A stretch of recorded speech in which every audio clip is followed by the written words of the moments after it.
2 hours chia seeds పెరుగులో నానబెట్టిన. పెరుగు అవైలబుల్గా లేకపోతే ఇట్లా ఫేస్ అంతా అప్లై చేసుకున్న. పెరుగులో మంచిగా చియా సీడ్స్ నానాయి కాబట్టి ఇట్లా ఫేస్ పైన ఈవెన్గా అప్లై చేసుకొని ఒక వాష్ చేసుకుంటా.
టూ అవర్స్ చియా సీడ్స్ పెరుగులో నానబెట్టిన. పెరుగు అవైలబుల్గా లేకపోతే పాలల్లైనా చియా సీడ్స్ని నానబెట్టుకోవచ్చు. నానబెట్టిన తర్వాత మిక్సీ పట్టుకొని మంచిగా ఫేస్ పైన ప్యాక్ లాగా అప్లై చేసుకోవచ్చు. కానీ నేను ఇక డైరెక్ట్ మిక్సీ పట్టకుండా ఇట్లనే ఫేస్ పైన అప్లై చేస్తున్నా. మిక్సీ పట్టుకున్నా బాగానే ఉంటుంది, కానీ నేనైతే ఎందుకంటే పెరుగులో బాగా నానినాయి చియా గింజలు, ఇవి మంచి నానినాయి కాబట్టి ఇట్లనే ఫేస్ పైన అప్లై చేస్తాను. ప్యాక్ లాగా వస్తుంది కాబట్టి ఒక్కొక్కసారి ఇట్లా మంచి నానపోతే పెరుగులో మంచి నానపోతే ఇట్లా రాదు ప్యాక్ లాగా. సో అప్పుడు మిక్సీ పట్టుకొని ఫేస్ పైన అప్లై చేసుకోవాలి.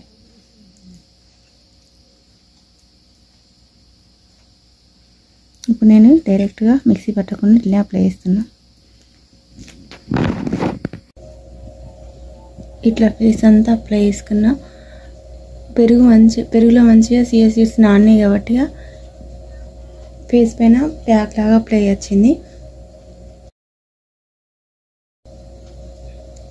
ఇట్లా ఫేస్ పైన ఈవెన్గా అప్లై చేసుకొని ఒక 15 minutes అట్లా ఉంచుకొని ఫేస్ వాష్ చేసుకుంటే చాలా బాగుంటుంది.